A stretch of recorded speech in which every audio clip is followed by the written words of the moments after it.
Você vai ouvir agora Evangelho e Vida, um programa que trata das máximas morais do Cristo à luz do pensamento espírita. Produção e apresentação, Denise Pinhão.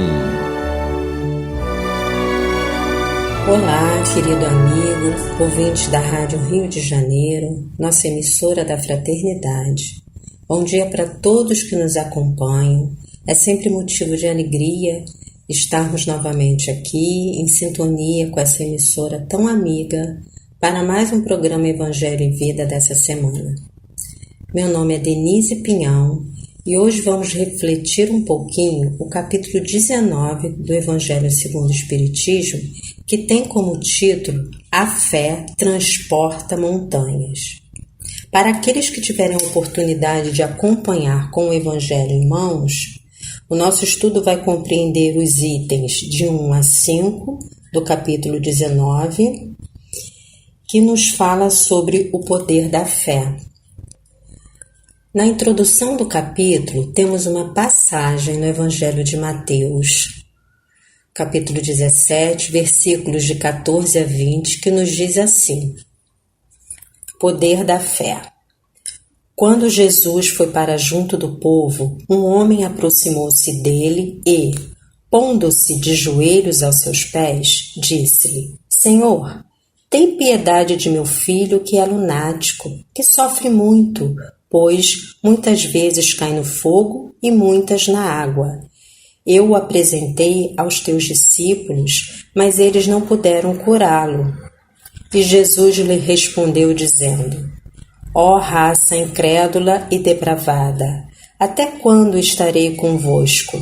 Até quando vos hei de aturar? Trazei aqui esse menino. E Jesus, tendo ameaçado o demônio, o fez sair do menino, que ficou curado no mesmo instante. Então os discípulos vieram se encontrar com Jesus em particular e lhe perguntaram: Por que nós não podemos expulsar esse demônio? E Jesus lhes respondeu: Por causa da vossa incredulidade. Porque em verdade vos digo que, se tivesses fé como um grão de mostarda, dirias a este monte: Passa daqui para acolá, e ele passaria e nada vos seria impossível. Amigo ouvinte, nesse trecho que acabamos de ler na citação de Mateus, Jesus está nos orientando sobre o processo de obsessão que o menino sofria e o que os discípulos, na ocasião, não conseguiram expulsar o demônio. Depois de um tempo, os discípulos, em particular, interrogaram Jesus o porquê deles não terem conseguido curar o menino. Esse capítulo 19 do Evangelho vai nos esclarecer exatamente esse ponto que fala do poder da fé. Que fé precisamos desenvolver, conquistar diante dos ensinamentos do Mestre para não cairmos na incredulidade? E Jesus também nos disse: Vós sois deuses e podem fazer o que eu faço e muito mais. E aí a gente não pode esquecer que vibramos como centelha divina. Então, se a gente acredita, se a gente toma isso como uma verdade, uma certeza, a gente pode muito mais. A gente tem Jesus como nosso modelo e guia. O Espiritismo é o Consolador prometido que veio para nos esclarecer toda a verdade, tirar esse véu. A gente encontra também no Evangelho segundo o Espiritismo, no capítulo 6, que fala do Cristo Consolador, a seguinte colocação de Kardec: que o Espiritismo lhe dá uma fé inabalável no futuro, e a dúvida cruel não se apodera mais da sua alma, fazendo com que ele veja os fatos de um ponto de vista mais elevado. a importância das vicissitudes terrestres desaparece no amplo e esplêndido horizonte que ele abrange, e a perspectiva da felicidade que o espera dá-lhe a paciência, a resignação e a coragem de ir até o final do caminho. E continua Kardec: assim, o Espiritismo proporciona o que Jesus disse sobre o Consolador prometido, conhecimento dos fatos, que faz com que o homem saiba de onde veio, para onde vai e por que está na Terra, retorno aos verdadeiros princípios da lei de Deus e consolação pela fé e pela esperança. Kardec está nos falando aqui sobre a fé inabalável, ou seja, aquela que se apoia, que se fundamenta na razão em todas as épocas da humanidade. Ele fala da certeza da vida futura, fala dessa consciência mais profunda à luz da razão, da ciência comprovando os fatos. Fala das vicissitudes que podem ser superadas pela busca do autoconhecimento, da elevação do sentimento, da disciplina do pensamento e da felicidade verdadeira no caminho para a construção do reino de Deus em nós. Seguindo no Evangelho, mas retornando lá no capítulo 19, no item 2, Kardec nos diz assim: que no bom sentido é certo que a confiança em suas próprias forças torna o homem capaz de executar coisas materiais que não se podem fazer quando se duvida de si mesmo. Mas aqui é unicamente no sentido moral, acrescenta Kardec, que se devem entender essas palavras. Amigo ouvinte, o que representa as montanhas que a fé transporta? Que sentido moral está inserido aqui nessa passagem? As montanhas que a fé, que o poder da fé transporta, são as nossas dificuldades, e isso a gente vai encontrar no próprio Evangelho. Kardec nos aponta as resistências, em uma palavra de má vontade que se encontra entre os homens, mesmo quando se trata das melhores coisas. Os preconceitos da rotina, o interesse material, o egoísmo, a cegueira do fanatismo, as paixões orgulhosas, são outras tantas montanhas que barram o caminho de qualquer pessoa que trabalhe pelo progresso da humanidade. Aqui a gente tem vários exemplos do que representam essas montanhas. Então, quando Jesus nos fala sobre a montanha, nos dando o exemplo do poder que a fé exerce, é no sentido de uma compreensão mais profunda para o amadurecimento e aprimoramento moral diante das circunstâncias, das dificuldades da vida. Não basta, amigo ouvinte, dizer que se tem fé. É algo que vai além das próprias palavras. É ter a certeza, é ter a convicção no Pai de misericórdia, na providência divina por nós. É mais do que simplesmente acreditar, e sim ter a certeza naquilo que se acredita. Quando a gente está convicto, a gente confia, a gente por si só tem certeza.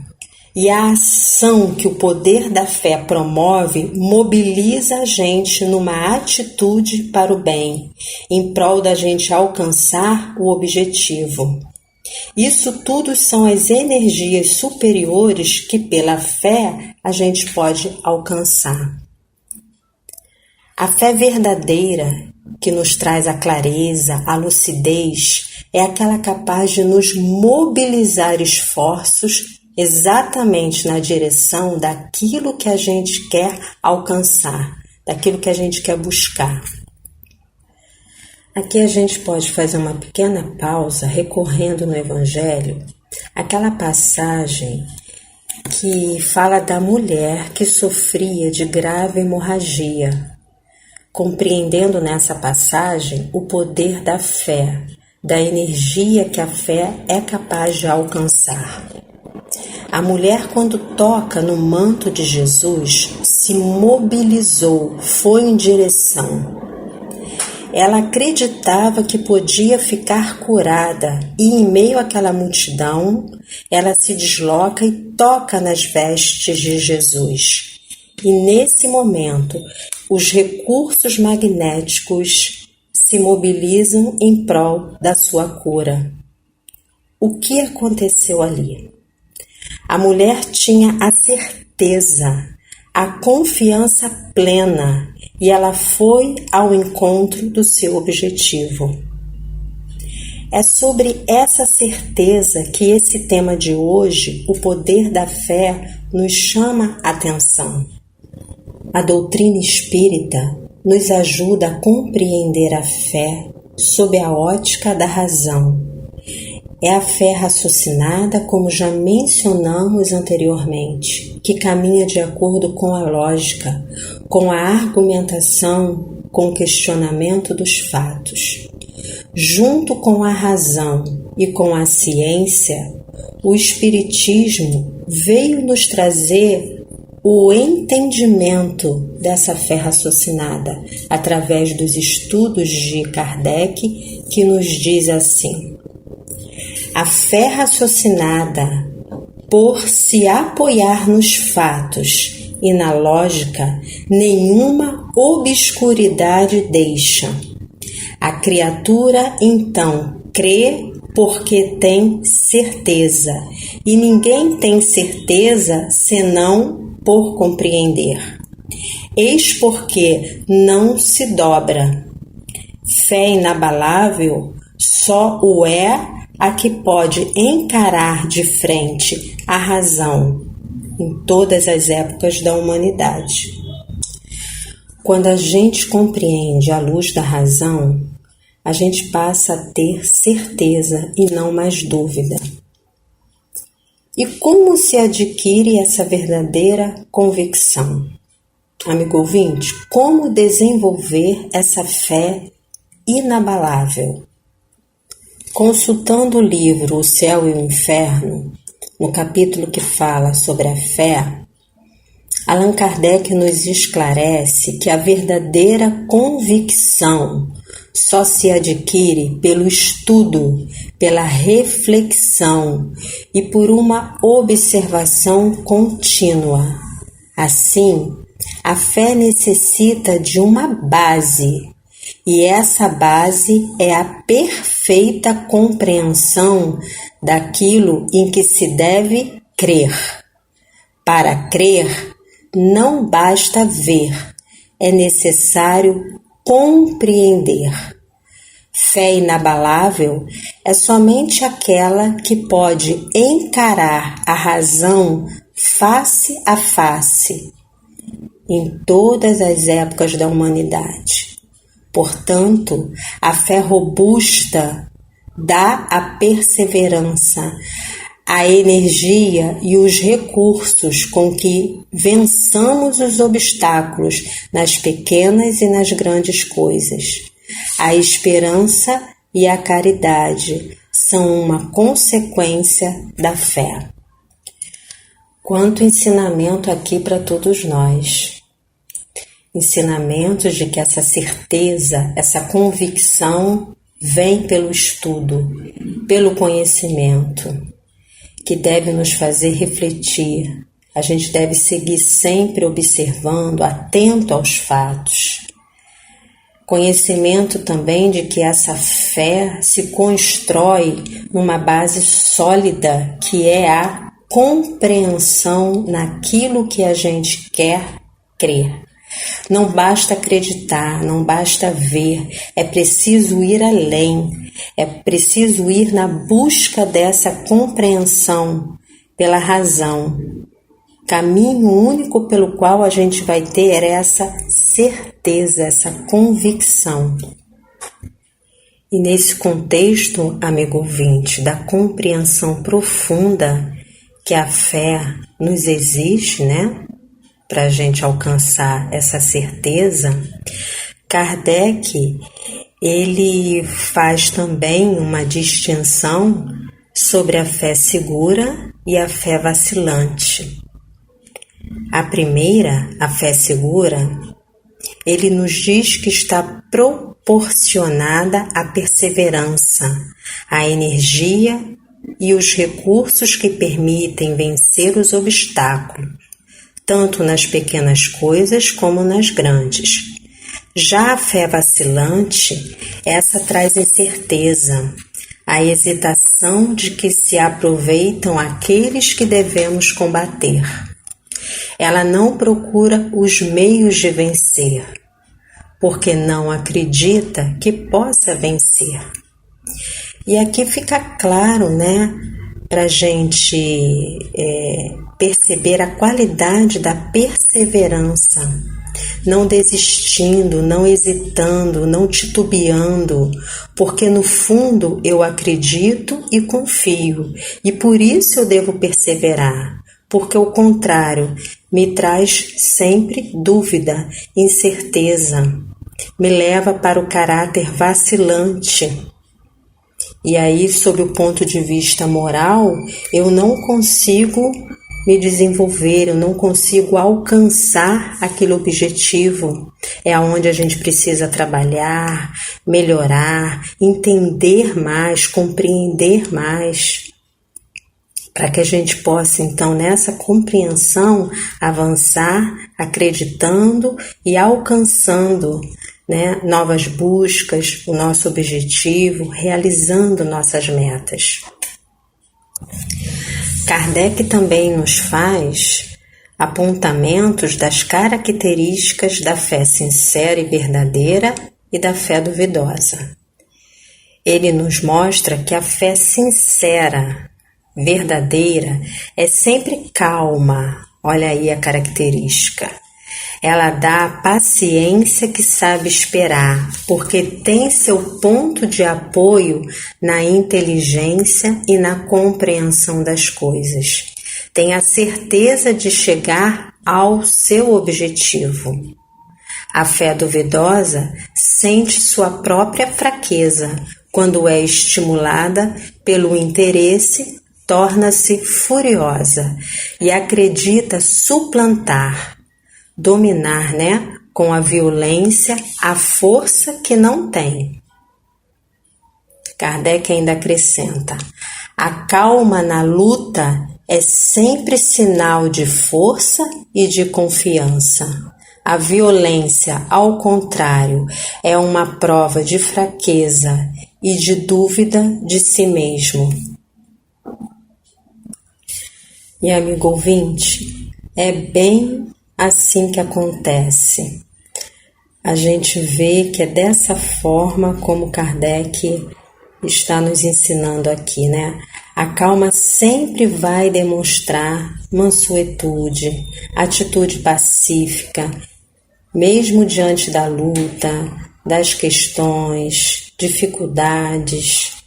E a violência expressa total insegurança pessoal, fraqueza emocional, com necessidades de buscar recursos terapêuticos para tratar, porque esse espírito colérico, violento, ele sofre. É difícil para ele também lidar com essa situação. E para nós espíritas, como nós estamos diante da nossa fé? Estamos buscando a construção da fé verdadeira e sincera em nós? Buscamos maior conhecimento e compreensão nos livros para a gente atingir essa fé raciocinada? A nossa fé está consolidada na vontade, na prática das boas ações, no compromisso, no dever, do bem, da caridade, nós deixamos que as más influências, os maus pensamentos enfraqueçam nossa fé, nos deixando vacilantes? E dessa forma a gente acaba entrando nesse espiral adoecido da mente, se perguntando, se colocando em dúvida: será que eu vou conseguir? Será que isso vai dar certo? Será que vale a pena eu tentar, eu insistir? Olha quantas armadilhas acontecem e a gente vai ficando ali nesse emaranhado, a gente quer sair, a gente diz que tem fé, mas na verdade, olha de que maneira a gente se encontra. Isso tudo que nós estamos citando diretamente abala a nossa fé. É digno de pausa, de uma reflexão profunda, da gente observar a necessidade legítima da gente praticar mudanças na nossa vida, mudanças essas para atitudes disciplinando a nossa vontade, direcionando o nosso pensamento para leituras mais edificantes, boas conversações, buscar esse conhecimento, despertando em nós valores, potencialidades para que o nosso espírito possa amadurecer e seguir melhor no seu processo de autotransformação. Esse é o propósito maior. Sabemos que a centelha divina habita em cada um de nós. Deus conosco está, sabe de todas as nossas necessidades, nos ampara em nossas aflições e tem sua misericórdia infinita. Meus irmãos, isso tudo é muito sublime. É através da fé, desse poder magnético, dessa força espiritual, que essa energia divina se mobiliza em nós. E nós estamos aqui. Esse é o nosso propósito. O nosso desenvolvimento das nossas potencialidades, nosso aprimoramento moral. Lembremos sempre, Deus nos criou simples e ignorantes. Estamos nesse planeta escola para nossa evolução espiritual, moral, para um dia, quando a gente retornar à verdadeira pátria, a pátria espiritual, a gente voltar melhor.